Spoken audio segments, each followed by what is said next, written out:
Hello guys, welcome to 5th Generation Hobby Shop and welcome to another unboxing and testing. Shoutout po kay Sir Romeo. And meron tayo ditong Benjamin from Crossman. This is the Benjamin Prowler Brake Barrel Air Rifle powered by nitro piston. So hindi na po dito kailangan ng CO2. Ito po yung mga bagay sa probinsya na mahirap magpakarga ng CO2. Dahil po dito sa unit na to, hindi nyo na po kailangan ng CO2. Ang nagpapagana po dito ay yung nitro piston. Okay. Ito po ay binabali, kaya po siya brake barrel air rifle. So mamaya po, i-demonstrate po natin kung paano siya gumagana. So ito po ay caliber 22 lead pellets po. Yan po yung kanyang bala. Yan, I'm using the Jabolo Feld Heavy Air by Air Arms 18 grains. Ayan. So, meron siyang Quiet Fire Technology sound suppression. So, meron siyang built-in sound suppressor. And then also comes with 4x32mm scope. Out of the box, may kasama na siyang scope. Okay. This is ideal for practical shooting, small plinking, small hunting, and 950 feet per second po. Velocity. Okay, so buksan natin para makita nyo po actually yung unit. Again, shout out kay Sir Romeo.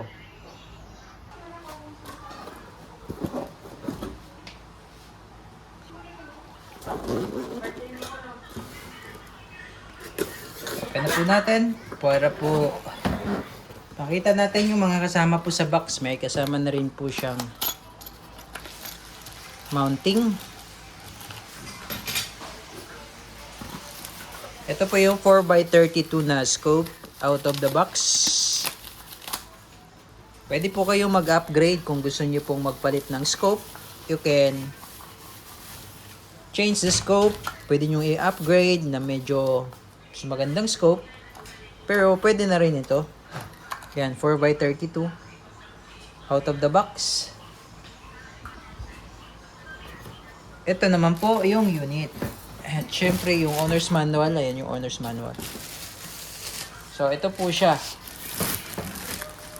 Ayan. So kailangan nyo pong lagyan ng scope dahil po wala siyang iron sight.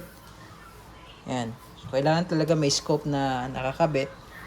Ito yung quiet suppressor, yung sound suppression technology ng Benjamin Crossman. Ayan. Ito yung manual safety. Yan yung fire, yan yung safe. Fire, safe. Okay, so babaliin mo siya every time na puputok ka, babaliin mo siya. Okay, so ganito lang po ang pagbabali niyan. Ito, papaluin mo lang to. Yan. Tapos dito nyo po ilalagay yung bala. Yan, single shot load. Pagka load ng bala, balik. Yan, tapos putok. Okay, so i-dry fire lang natin. Bawal lang po talaga siyang iputok ng walang bala po, no? Isang beses lang po natin, i-test lang po ngayon, no? So, meron siyang recoil. Ayan, so malakas po ang recoil niya. Okay? So ngayon, every shoot, bale, load ng bala, putok. So ganun lang po siya. So bale, ang nagpapagana po sa kanya ay yung kanyang piston. So, ito po yun.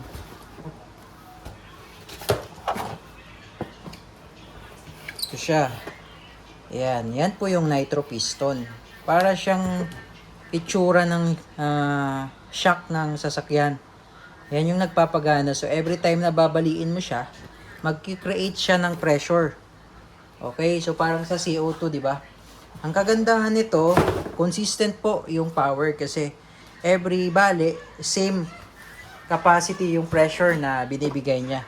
Hindi katulad sa CO2 na kapag paubos na, humihina na yung power output. Okay, so yun yung kagandahan nito. Nga lang, kailangan mo siyang baliin para po kumbaga mag-engage or makasa. Okay, yung trigger niya. Okay, so yun lamang po.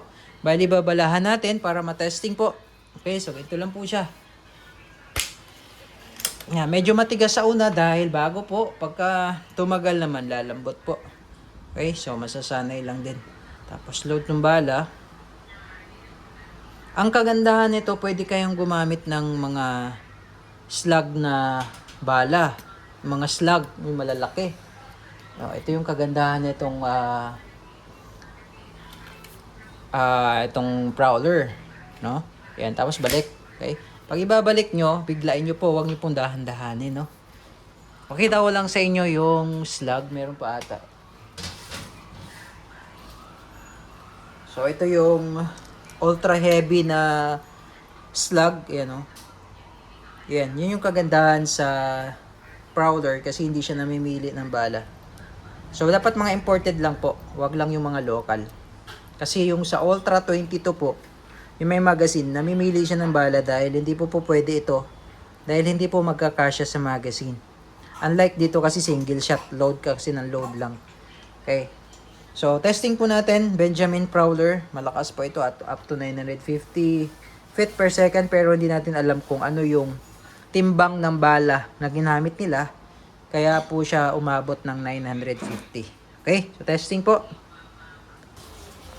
Firing po, Benjamin Prowler. Sa ngayon, wala po scope yan. So, kayo na po magsisiro ng scope. Okay. Firing. So, ganun siya kalakas. Ngayon, susubukan natin yung ultra heavy. Ito yung ultra heavy na bala. Ultra heavy. So, bali lang ulit. Ito yung bala. Ultra heavy po yan. Para siyang slug. Yan. Load. So, balik. Okay. So, nakita nyo naman yung target kung gaano siya kalakas. Ayan. Firing. Diba? Ultra heavy po yung gamit natin. Okay, so yun po. Maganda siya pang probinsya dahil hindi na po kailangan ng CO2 dito. Ang nagpapagana sa kanya ay ang nitro piston. Ayan po. Okay, Benjamin Prowler caliber 22 single shot.